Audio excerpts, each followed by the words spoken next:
New Thought Media Network. We are a global broadcast network of positive music, media, and entertainment, inspiring humanity's evolution along the journey of enlightenment and creating a world of love, peace, empowerment, and prosperity for all. New Thought Media Network. Positively inspiring.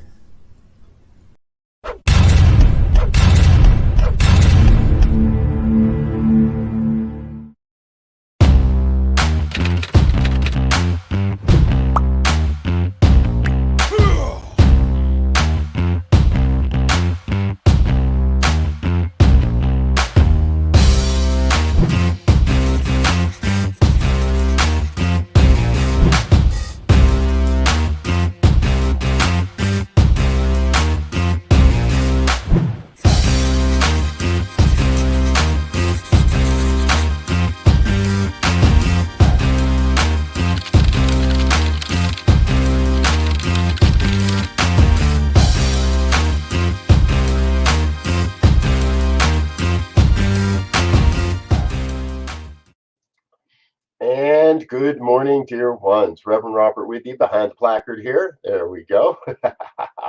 Welcome to the Science Minded Spirit Lecture Series, Saturday morning. We're here every Saturday morning, and we have a special guest today, Reverend Muata Rasuli. He is with us, and as would have it, having a little bit of technical difficulties. So he's dropped out of the studio, going to reboot his computer, and be back with us here in a minute or so.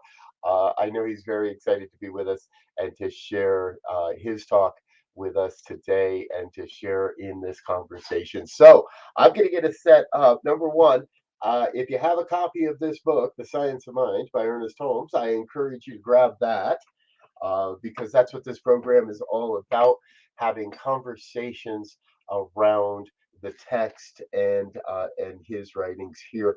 This week, we'll be looking at chapter number 6. Now, I do want to preface that this book was written long before the concept of gender inclusivity. And while Holmes was very big on inclusivity, the male and female pronouns are something that hadn't yet struck the world, as far as that there was more than just male and female pronouns. So, in that regard, the name of the chapter is Man's Relationship to the Spiritual Universe.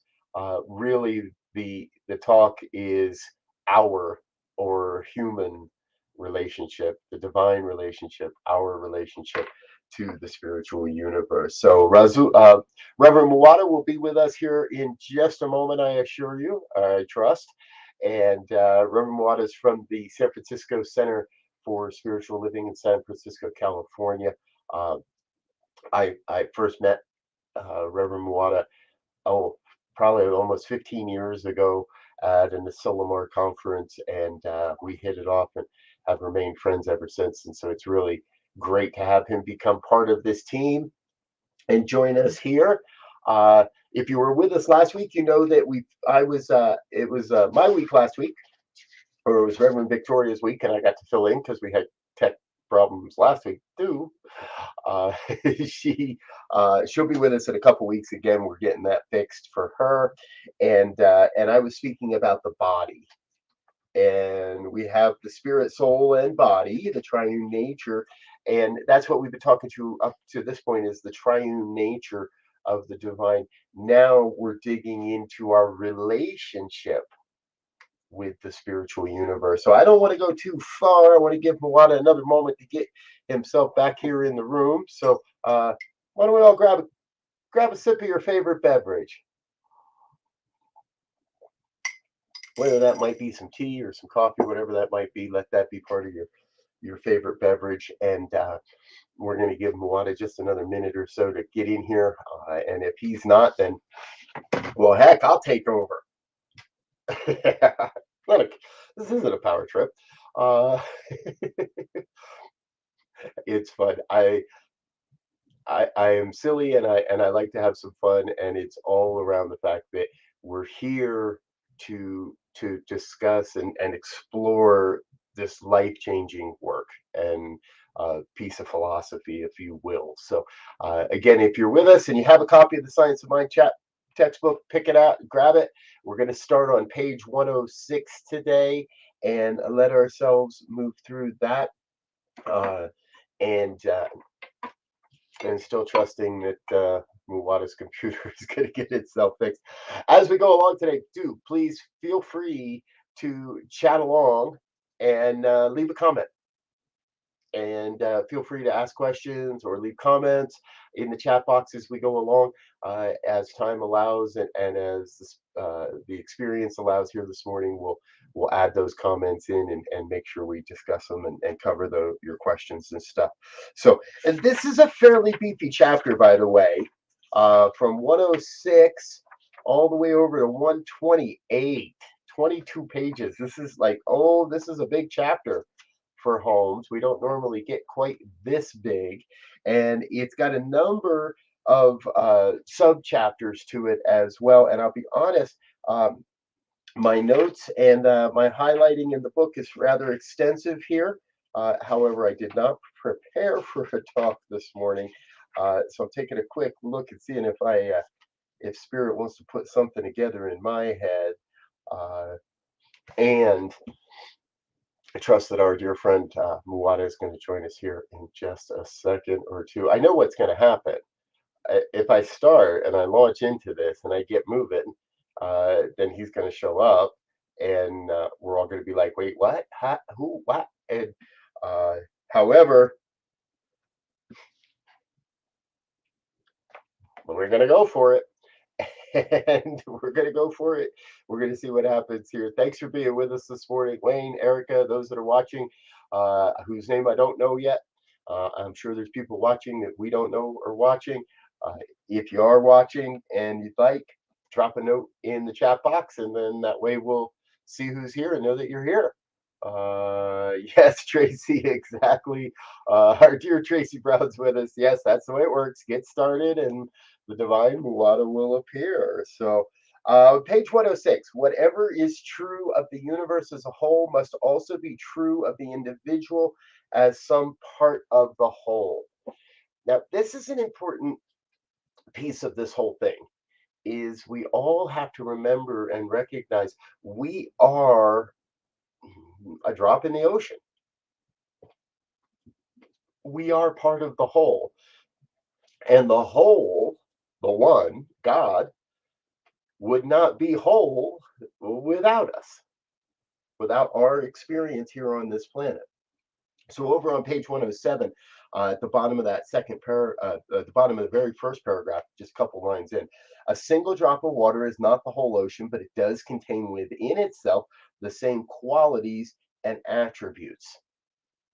So we are but a drop in the ocean that is God. We are but a drop in the ocean. We're not but, we are a drop in the ocean that is God, that is the divine, that is the everything. And we have within us, each one, all the same attributes and abilities and all the same qualities as the divine. Pretty cool, right? Man is made out of, continuing on 107, man is made out of and from life, capital L life. Now, that, remember, anytime Holmes capitalizes a word, it means that it is the divine aspect. So a capital L life means God's life, the divine life, the one life. Man is made out of and from life. As effect must partake of the nature of its cause, so we must partake of the divine nature from which we spring. We do not create our nature. We cannot change its inherent reality. We are what we are, and we use this nature for better or for worse. Being what we are, there are certain responsibilities that go with our natures, certain obligations. If our thought is created and we are selective, that is, volition and choice, and if we are unfolding to a discovery of our true nature, which must already be perfect, then the obligation and responsibility of this nature could impose freedom or bondage upon us temporarily. But our bond cannot be real from the standpoint of the absolute. Okay, A lot of words. And what that means is that we are creating our lives moment by moment by moment. And if we are experiencing bondage or suffering, that is simply really because we believe it. Now, yes, things happen around us, and it's not that we're calling in or not, we're not sitting there saying, oh, I want to be in bondage today. But when things happen around us, if our perspective, if our attitude is, oh, that hurts, that's terrible, that's wrong, that's evil, that's bad, that's the way we're going to experience it. Regardless of the event itself, it's all about how we look at it, how we perceive it, what we decide to make of it. And so if I look at it and say, well, this isn't this isn't anything terrible, this isn't wrong, I just got to look at it differently. So he continues that the world has learned all it should through suffering. I agree 100%. We do not need to suffer. As human individuals, I know that suffering is part of the game, as it were. We feel suffering, we feel the sense of suffering, but it's not real and it need not be. We can move beyond the suffering and move into that place of being, well, how about a divine discontent? See, suffering to me implies that we're going over it again and again and again and again, and I'm wallowing in it.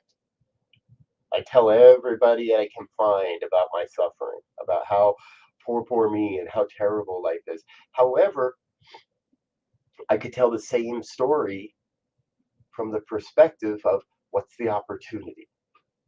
Now, many of you have heard me talk about this before. We have an event happens. Someone backs into your car, someone pulls out in front of you in traffic, someone cuts you off in the line at the supermarket. An event happens. It's not good, it's not bad, it's not great, there's nothing to it until we make something to it. Until I stand there and say, well, that rude so and so just cut me off. And didn't they know I was waiting here in line? Or, okay, I'll, I'll wait another minute for the next checker to open up. I'll wait, I'll hit my brakes and slow down so that you can get where you're going, uh, is happening. So, um, no, Roy, I'm not saying that suffering in the Ukraine is not real. That is in no way what we're saying. But what we are saying is those that are experiencing suffering in Ukraine, and anywhere, in all of the 70 plus hot spots on the planet right now. Ukraine's not the only place violence is happening. It's just the most relevant or prevalent. Uh, so we're in that place where, and we know people in Ukraine, and I'm communicating with people in Ukraine. We're buying art in Ukraine from Ukrainian artists to help support people in Ukraine, and not everybody is going through the suffering, poor me. It's all around how we decide to really look at it, and then what we want to do with it. So yes, there are people in Ukraine that are suffering in that they are afraid, they're scared, and real, and that's real for them. However, that bondage is not divinely ordained, and at any moment, any one of those people is free to change their perspective and change their outlook and say, hey, wait a minute, hold on, what if we look at this differently? What if we look at this as an opportunity to stand up for peace? What if we look at this as an opportunity to stand up against the oppressor, which is what's happening on the planet? So Fiona says, so we're resting in the observing. Oftentimes, yes, we're required to rest in that observing of what's happening in the world. So, and it looks like in the background, our dear friend Muata is joining us. We're going to give him a chance to get his video set up and get his green screen running and get his angles all together. And when he's all set and settled in, we'll bring him in here into this discussion. So on page 10, I want to continue on this, and this may help you as well, Roy. On page 108, in the second section there, freedom or bondage, we therefore arrive at the conclusion that while bondage is an experience, there is a capital R reality, there's a divine reality to which bondage is not real. To that reality, to the divine, bondage is not even an illusion or a hallucination. There is a part of us that is never fooled. That is why, in the midst of the greatest trial, death, or any human suffering, something rises from within and says, though I die, yet shall I live. Though I die, yet shall I live. Yes. Freedom of will means the ability to do, say, think as one wishes, to express life as one's personal desires. To be able merely to think and dream of freedom would not be liberty. So, our dear friend Tracy is reminding us that resting in the observing does not mean all we do is wait or all we do is pray. The observing should motivate us to positive action. And this is exactly what Holmes is saying here as well. Freedom of will means the ability to do, say, and think as one wishes, to express life as one personally desires. To be able merely to think and dream of freedom would not be liberty. He's implying we have to take action. And he even includes a prisoner under a life sentence can dream or think of freedom. To imagine without the power to manifest such imagination would be to remain in the dream world, which would never come to self-realization. This is not in the world in which we live, for all of the world is one of self-expression, even though the expression may appear to limit oneself. Again, a lot of words, but we're coming to that realization that we are inherently free to make it up as we go along. We are inherently free to make it up as we go along, to respond and react to the experiences of our day. Now, do I do that with a positive outlook, or do I do that with an outlook that says all is wrong and life sucks? There is so much that's happening in our planet, moment by moment, day by day, that we get to create what works.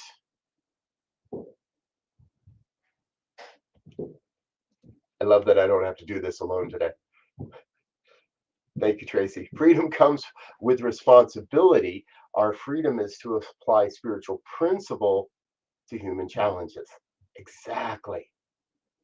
Exactly. On page 109, Holmes also writes, so the human must be created with the possibility of limitless freedom and let alone to discover themselves. It is a solace to the mind when we come to understand that all human limitation, from the standpoint of the divinity within us, is unnecessary. And we must know definitely and consistently that the universe is for us and not against us. This may be one of the most important pieces of this entire book. Right there, page 109, last paragraph near the bottom. We must definitely and consistently, we must know definitely and consistently, no question, and no, oh, well, and no hedging our bets. We must know definitely and consistently that the universe is for us and not against us. Which to me begs the question, am I for the universe or am I against it? When something happens in the world, Do I immediately go to the possibility, or do I immediately go to the problem? Quote, problem, the perceived problem. When uh, this war in this invasion of Ukraine by Russia is a great example. That do I look at this as a bad, horrible, no good, very bad, rotten thing, or do I stay, or do I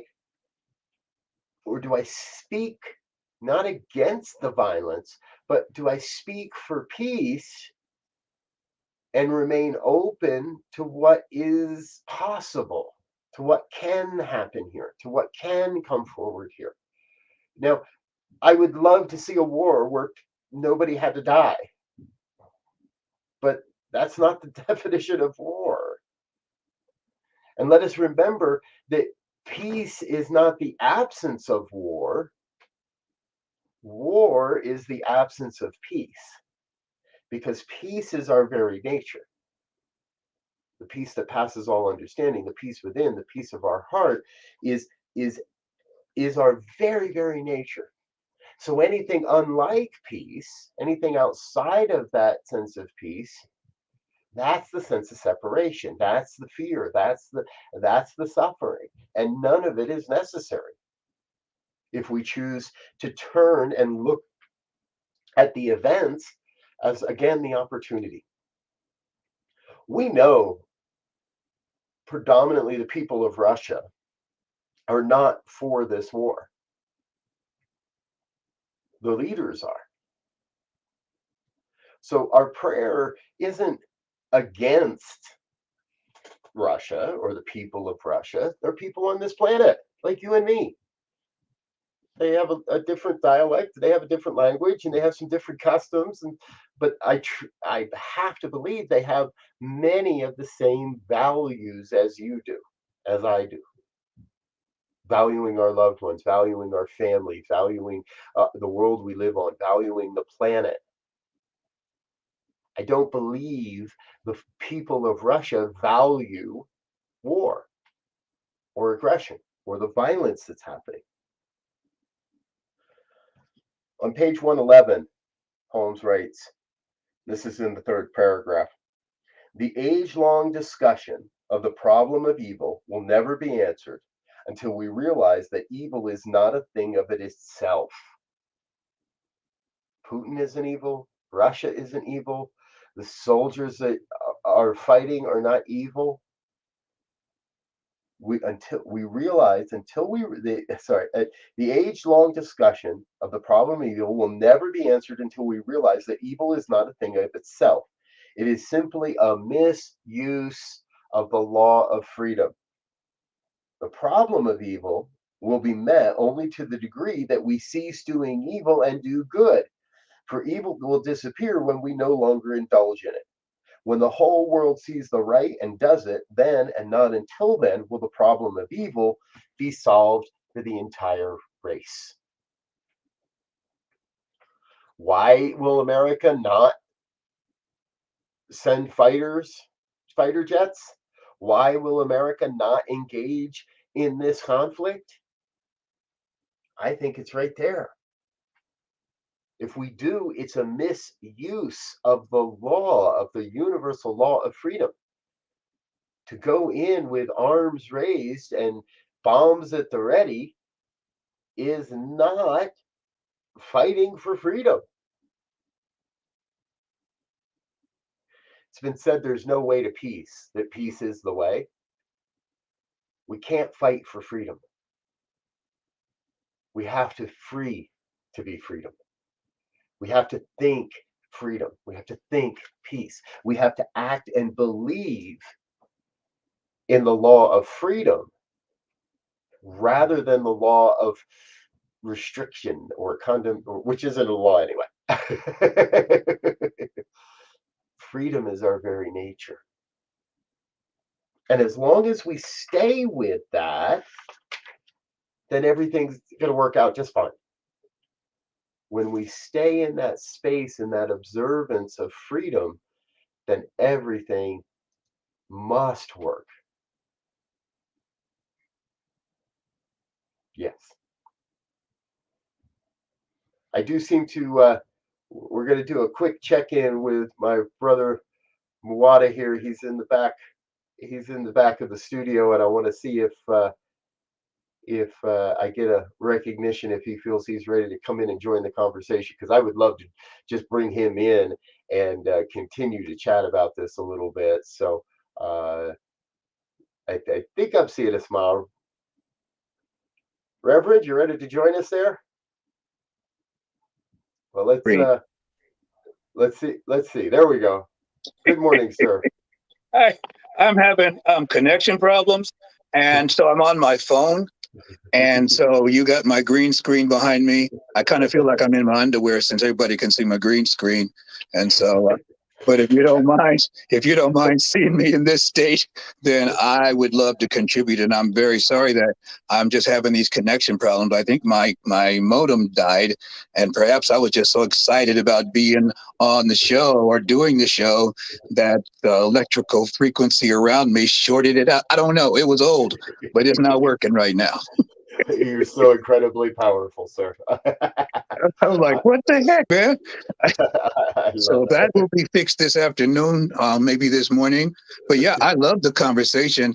I think the best example of this is not in the textbook, but I think it's page 63 of the Anatomy of a Healing Prayer. And I was looking for my copy of it, but I've quoted it so much. I think he says something to the effect that when there's no adulteration of spirit and not spirit, of God and not God, of consciousness and not consciousness, of being and not being, there'll only be one thing left. And that thing is being, and that we believe in this being. And so, the war and the peace are two sides of the same coin. And so we can't have peace as long as we think one of them is a desired state. We have to hold them both and realize this is who we are. We have an animal nature and a spirit nature. We project into form in three-dimensional reality because there's something called polarity, which brings a north pole and a south pole with a magnet. They're not separate. And what we see is the north pole and the south pole are having a civil war. And it's a war of consciousness because we don't see our inherent oneness. And it requires those of us, I like to call the vanguard of spirit or the vanguard of consciousness. We're the ones on the front lines of the spiritual war. And that means we're the beings who are here holding the container where war and peace can be two sides of the same coin and not one superior over the other. Because you can't have light without darkness. You can't have good without evil. That's just science, and it's consciousness. So that's what I would add to this, and that's what my conversation is about when we talk about man's relationship to the spiritual nature. Our relationship is one of a spiritual agreement that we come into form as consciousness. And so the form has certain results. We have to eat in form, we have to have water in form. We have to reproduce in form. It requires certain basic things that we do. And unfortunately, one of the things that we do, or perhaps I shouldn't even say unfortunately, is we fight, and we fight to the death over territory of small things. And so my request is that instead of looking at the war and saying, oh God, ain't it awful, take some time to start mending the relationships in your life and forgive some people and get the animus and the hatred and the fear out of your consciousness so that you can contribute something loving to the whole instead of something fearful to the whole, because the universe is responsive. Our nature to the universe is that the universe is responding to us. It operates on reciprocity. What goes in must come out. What we say as children, everything you say to me bounces off of me and sticks onto you, or same to you, and more of it. What goes around comes around. This spiritual principle of reciprocity has made its way into children's rhymes, which lets you know it's pervasive throughout consciousness. And so the scripture says, if I don't praise him, even the rocks will cry out. So even the rocks know, that there's an equanimity, there's a balance that we're holding in consciousness. And so to the spiritual community, that's where I always have my message. The people who understand oneness, at least in theory, we are not here to pick sides. We are here to embrace the seeming opposites and know them as one. And so it's challenging right now, Even without the war in Ukraine, there's just enough going on in the world, even in our own country. You look at our politics, heck, even our own family. Some people are not speaking to other people. I'm having some of that in my own family right now. One of my sons is very, very upset with me, and I have to just love him and know that, in consciousness, we're one. And I think that's what our relationship is about. Is that we were operating with through reciprocity, which is the law operates reciprocally. And so here we are, embracing what looks like opposites and knowing them as the same. So I'm not sure if anybody can still hear me. I'm kind of here. I'm live, so maybe I'm doing the show right now. So that works for me. So I'm open for any comments that, or any questions. But that's really, I could speak about it longer, but it encapsulates it right there. There's nothing here but God. And it's hard to know that, when we're afraid. But we're afraid because we've been conditioned to believe that somehow we're separate, somehow we're less than, that we are not one with the infinite almighty indwelling and self-existent one. But when you consider the fact that to get you here, a star had to explode to make the universe, and that star exploded into so many billions of pieces or trillions of pieces of molten star. And we have the properties of a star within us. We're literally stardust. We're children of the universe. We have the same properties of a star. We emit light and heat. We have metal within us. And magnetism is a part of who we are. We operate in that electromagnetic grid. And so, a comet had to hit the Earth twice to cool it enough and kill the dinosaurs so that humans could be born. And then all the trials of humanity have led us up to here. There's an African proverb that says, I'm the answer to my ancestors' prayer. And the way I look at it is like I'm the very pollen and the fragrance of the flower being released into the atmosphere. And all my ancestors are the roots that bore me here. And so even though there's insects and the sun and different things with drought, I continue to thrive. And humanity is going to continue to thrive. So, it was a long journey to get here, and the universe continues to support us. And so you were chosen by the ovum to be accepted. It wasn't just the first one there. Yeah, you are among the first. You're a champion, and you're chosen. You're here for a reason, and that reason, in my mind, is to keep the peace. If you can hear my voice, you're a peacemaker. You're a light worker. You're a heart being person. You're a person who knows the truth fundamentally deep in your core. You know the truth, and you're looking for that, and you're finding it everywhere you look. And that's why you're listening right now. So heal your relationship with yourself, and you'll heal your relationship with the universe. Forgive yourself for the things, times you didn't measure up, and forgive other people for not measuring up to the same standard that you didn't measure up to. Your own judgment, your own fear. And that's the sum total of the philosophy. And you have to work on yourself 100% of the time, no matter what's going on. And we got a lot of stuff going on. I like to call them weapons of mass distraction. But my weapon of choice is love. That's my weapon of choice. I'm going into battle. I'm in battle 100% of the time, being the most loving, inclusive, embracing being that I can, and always looking for ways to get better. And that's what we're here to do. That's the work that we do. And it's just so easy to see the opposite side and throw rocks and call names and make other people wrong because we feel insufficient and they're not helping us feel sufficient. But that's not their job. And that's not why they're here. And I could keep talking about this. I love doing this, man. If I didn't have a center of my own, I'd be on a street corner with a megaphone telling people this stuff because I was fire with it. And it's the only reason I'm still alive. And so I'm grateful for this broadcast that you have, Reverend Robert, and you and Reverend Z and Tracy and all the ones who pioneered this. I think it's a necessary outcome of consciousness that we have, like a radio pro, a podcast where 24/7 you can come and get content to remind us of who we are. Because truly, like the man said, when there's no adulteration of spirit and not spirit, of consciousness and not consciousness, of being and not being, there's only one thing left, and that's what we are. We are the beingness of spirit, individualized as form. Ain't it grand? I mean, literally, when you think about it, we are walking, talking, living, breathing expressions of the divine. It's like when we walk, God is walking. When we move, God is moving. It's like, it's pretty powerful to be thinking, you know what, I'm a living expression of God, a walking, talking, living, breathing expression of God. Right here, folks. If you're looking for God, right here, folks. But it's not just right here, it's everywhere. You can't escape it. Why would you want to? So that's my morning rant on my green screen on my phone. Oh my goodness. Well, you're definitely a hit here this morning, Reverend Muata. So, Valerie says, thank you. Beautifully expressed. Roy is sharing that that's the most inspiring thing I've heard. Quote, to contribute positivity and forgiveness in time of war. And I want to agree. On page 119 in this chapter, Holmes writes, no matter what may be in the subjective state of our thoughts, the conscious state can change it. That is what Yes. we do. That is what we do in prayer.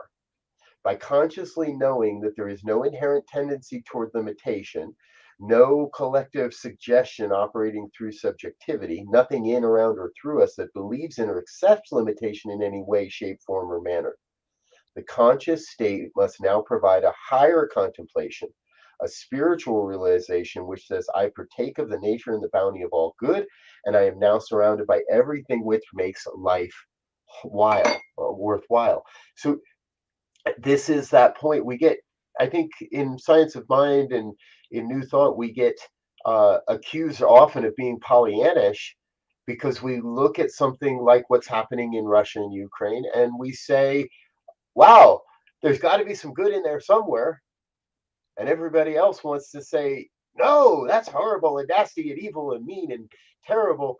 But it will remain that way unless we start to look for what the positive outcome could be, or we start to, as you're saying, inject some positivity into the situation so that we don't wallow in the suffering, as it were. And you have to recognize that, you know, the opposition, as it were, also has a point. It's not just what I think is right. Okay. Everybody has an opinion about what's right. And they're going to come after me for this one, but I'm even having trouble remembering his name now. Putin has self-interest just like everybody else, and he's operating from his self-interest. What he thinks best is going to get his needs met, and we all operate from whatever we think is going to get our needs met. Now you say, well, I would never drop bombs, I would never do this, and I would never do that. Yeah, but are there people you're not speaking to right now? Have you silenced them? Do they exist in your consciousness anymore? You know, are there hurts that you buried so deep that you forgot them, but they keep erupting in your relationships and causing strife wherever you go? Okay, where is it that you do have conflict? Because conflict is what's being expressed here. He's afraid just like the rest of us. But we don't like the way he expresses his fear because he's killing people. But we know there's something called the eternality of the spirit. So if you're a conscious person, you have to accept the eternality of the spirit. And if the spirit is eternal, that means we haven't been born and we cannot die. So what's really going on here? The pieces are being moved around on the chessboard. You say, yeah, there's real lives attached to this. And yes, they are. And we all came here to grow in consciousness. That's what this arena, physical realm, is about, to experience sensation and to manifest a body and to grow in consciousness in that manner. It's like blaming the oak tree for making acorns. You know, that's what it does. Yeah, it keeps littering the forest with acorns everywhere. Hey, oak trees just sprouting up all over the place. It's just not right, choking out all the other life. That's just not the way it works, people. You know, and it just doesn't work that way. And I lived a resentful. I can't say I lived a resentful life. I'm still living a resentful life, but I'm working on that part of me that's in pain, and a part of me that's in fear. That part of me that doesn't believe that peace is a reality. I keep contributing more to it every day. I fill the vessel of love in my heart every day with more and more forgiveness. If you really want to work on this thing, you really get in a relationship. It doesn't have to be an intimate relationship. Be in a relationship with anything, a dog, a cat, a rock. They had pet rocks, you know. Get it, you know, work on forgiving your parents, you know, work on, you know, Work on forgiving the opposition from the party that you're in. Work on, here's my issue, work on forgiving the people in your own party who keep doing dumb, stupid stuff that you can't abide. It's like, what the heck is wrong with you people? Okay. And so I have a very severe judge. And it's okay when I'm looking out there at other people and I'm judging them because I know what I'm talking about. I know what's right and wrong. Everybody would just listen to me. And I've been doing this over 30 years. Reverend Robert, there's still a guy who thinks if everybody would just listen to me, I could straighten this whole thing out. Exactly. I love it. I just know not to listen to him. You I know, know. I just don't listen to him. Or only listen to certain part. Yes. So Valerie adds, our own daily life provides more than enough opportunities to be, quote, the vanguard, a vanguard of consciousness and make the contribution of peace and harmony. And I agree with that. And I want to add here also on page 119, Holmes writes, whatever is held in consciousness until it becomes a part of the subjective side of thought tends to take place in the world of affairs. The reason that we do not demonstrate more easily is that the subjective state of our thought is too often neutralized by the objective state. So Yes. often, this is an unconscious process of thought. This is the news, folks. This is what Yes. happens when you sit in front of 24-hour a day, 7 days a week, new propaganda cycle, Yes. news cycle is we know that peace is our nature. We know that peace is possible, but we get inundated with people saying, no, we're at war. And it's easy to believe that. And then we start to contribute to the war by believing it's real. That's the moment, I believe, to stand up and say, no, war is not real. Peace is breaking out all over. And we want Yeah. more peace on the planet. Peace is breaking out all over. Peace is breaking out all. It's like measles. It's breaking out. You got it is an infection of peace. An infection. But I like about this stuff. I always like going back to choice. Um, that idea that we're always at choice, and that we've learned all we can through suffering and pain, and I don't think that's true though. I don't think we've learned all we can, because that's also the nature of us, is to experience them. Somebody hurt for us to get here. It's interesting that the miracle of childbirth, which is supposed to be the best thing ever, also comes with the greatest pain ever. So if the best thing ever, the miracle of childbirth, the very best thing we can do as a human being, comes with pain, then it makes sense that these two imposters must be embraced at the same time, which is, if you see, there's an epic poem by Thich Nhat Hanh, Please Call Me by My True Names. When he just lays it out, he talks about, I'm the fly, and I'm the frog that eats the fly. I'm the bird that eats I'm the bird that eats the frog. And, he just keeps on going. I'm the child that's been raped by the pirate. I'm the pirate that rapes the child. Call me by my true name so I can hear all my joys and all my cries at once, so that the door of my heart can be left open, the door of compassion. And that's how you get to the door of compassion. You have to be able to hear the joy and the tears at once, and understand that there's somebody feeling something, growing something alive. And that's the thing. So we can't. Viktor Frankl's what I want to get to. He said the last human freedom is our ability to choose. That's the last freedom we have. So when we give up our choice by getting sucked into weapons of mass distraction, oh, God, ain't it awful? Oh, those low down, dirty no goods, and I got a sack full of low down, dirty no goods. I'm forgiving them every day. It seems like they just keep popping. How did all these low down, dirty no goods get in this bag that I've been carrying around? But I want freedom is a choice, and that's the choice I'm choosing. And Viktor Frankl, in a concentration camp, watching him slaughter his family, basically said, "You can't make me hate you," and the last freedom I have is my choice, and I refuse to give it to you by choosing to hate and be afraid. And so, we have to choose. We have to really want to, and we have to want to come alive in this age, and that's what it's about.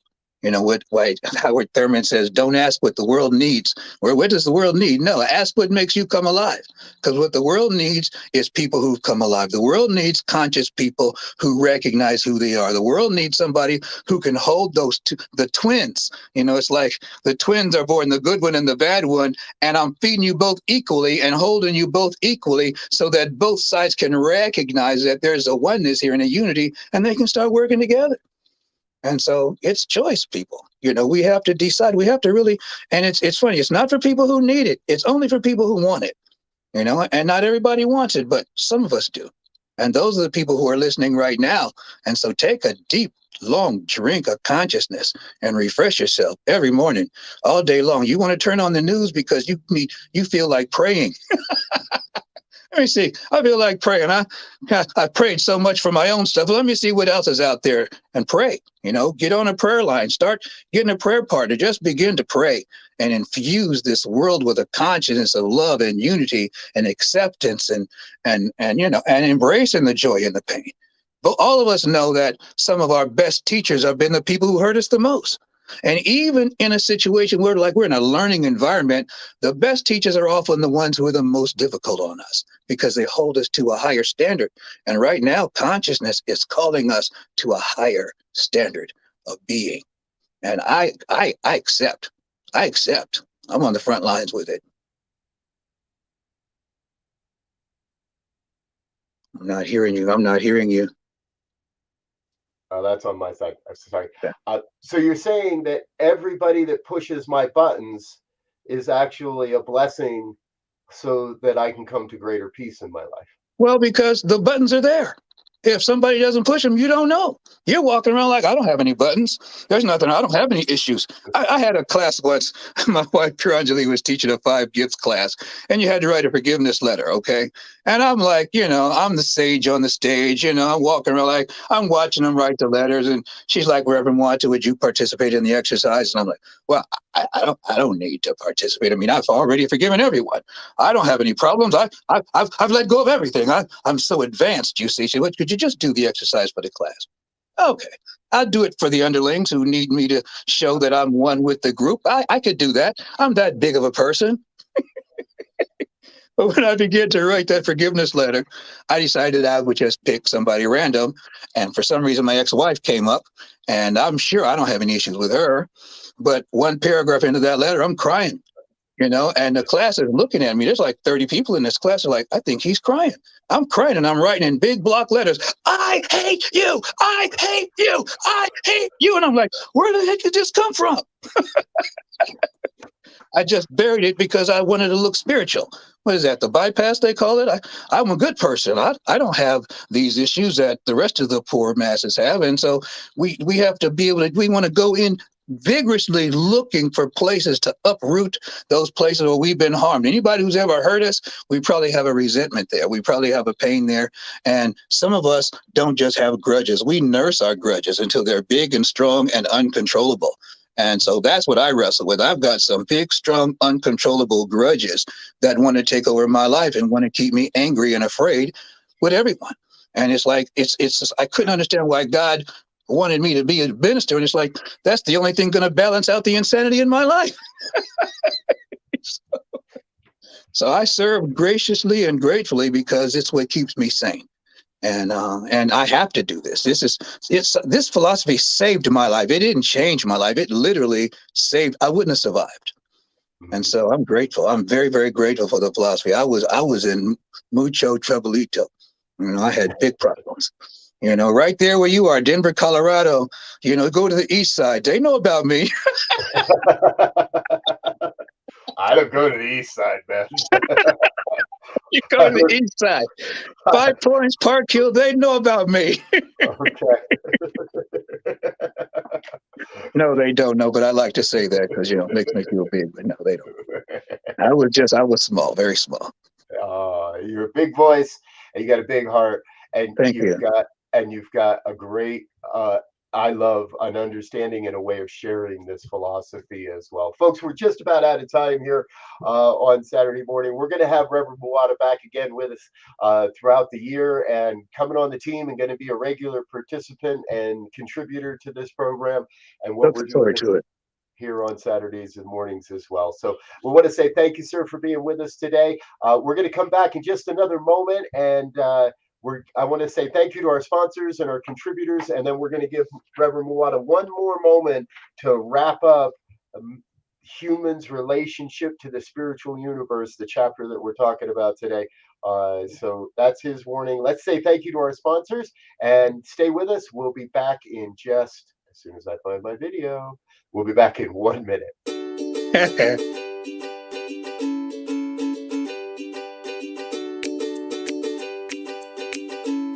Thank you, Center for Spiritual Living Denver, for your continued support. Thank you, Center for Spiritual Living Midtown Atlanta, for your monthly contribution. Thank you, Center for Spiritual Living North Jersey, for your monthly contribution. And please help us welcome Om Center for Spiritual Living in La Mesa, California. Thank you for your monthly donation. Thank you, Center for Spiritual Living Seattle, for your most generous donation. And a special thanks to Hefferlin Foundation for your generous technology grant.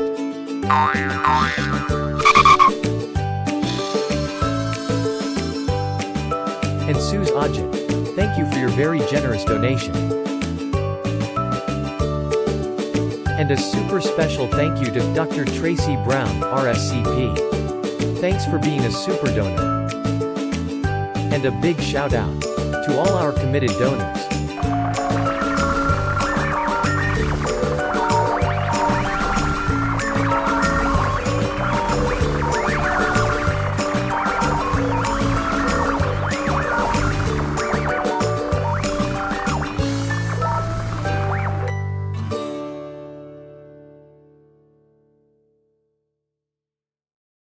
Yes, yes, yes. Thank you, dear ones, those that make this network possible and are part of our financial contribution team. If you'd like to get your name or organization on our thank you video, please reach out. Hit us up on the website ntmedia.org. Click on the donate button, make it a monthly contribution, and we'll get you on the video. All right, Reverend Muata, let's give you one more. We're running long today because of the way it is, but I love how it is, and I love the way it's working out. And I want to give you another moment to sum it all up for us. Humans' relationship to the spiritual universe. You know, for some reason, I'm thinking of is it the Kingston Trio, this old group in the 60s? They had a song called Desert Pete. And it's about a traveler in the desert, and he's thirsty, and he finds a well with a pump on it. And it's got a cup there full of water, a bucket full of water already. And it's telling him, you can drink this bucket of water and it'll quench your thirst for a while, But if you pour the water in the pump and begin to pump, it'll pull the water up from the ground and you'll be able to drink for a much longer time and be able to travel a lot further. And so, we're always faced with the choice between our immediate good and our long-term good. And sometimes immediate good looks like candy, looks like ice cream, looks like chocolate cake, looks like barbecue. Okay, it looks like all these things are actually not good for our body, but we consume them because as human beings, in the Vipassana meditation practice, this is anicca, this is sensation. This realm is the realm of sensation, and we come here to experience it. And we get drunk with sensation, which is why Rumi says, for the enlightened, it's a gateway, but for the unenlightened, it's a prison. It's a prison for the drunkard, and we get drunk on sensation. So, my final appeal is, to begin to focus on what's real and not what we desire, because we only desire because we don't think we're enough already, and we think there's something out there that will make us whole. But the thing that we desire, someone said that what we're looking for is what we're looking with. The thing that we desire is already a part of who we are. And the reason why we desire it is because we're not acknowledging that it's a part of who we are already. And the cosmic echo from our soul's wail to be acknowledged sounds like a voice afar, but it's really a call from the depth of our being that says, come home, come home. Come back to yourself, come back to me, come back to wholeness. And so get involved in a spiritual community, find something that you can immerse yourself into so that you can disappear and the Holy Presence, the Holy Spirit can emerge as you, and you can be the light and you can be the beacon that you were made to be. And that's what we do at the San Francisco Center for Spiritual Living every week. And that's what happens here 24/7 at New Thought Media Network. And so God bless you, everyone. Thank you. And I'm looking forward to being back again. Yes. Yes, and we're looking forward to having you back again. Thank you, sir, for being with us here this morning. And thank you to everyone out there in internet land for watching and being a part of us. Please do send this out, share it with your friends. Check us out in the archives on Facebook or YouTube. I'm Rev Briz. I'm going to get out of here on behalf of everyone on the Saturday morning Science of Mind and Spirit conversation team. We want to thank you for being with us. We'll be back again next week. And we'll be, who are we talking with next week? Let me find, I don't have that here. I'm not sure who's going to be here next week based on the last couple of weeks. I think we'll have to wait till next Saturday to find out. So I'm Rev Briz. I'm out of here for now. Thanks for being with us. Until next time, peace and blessings.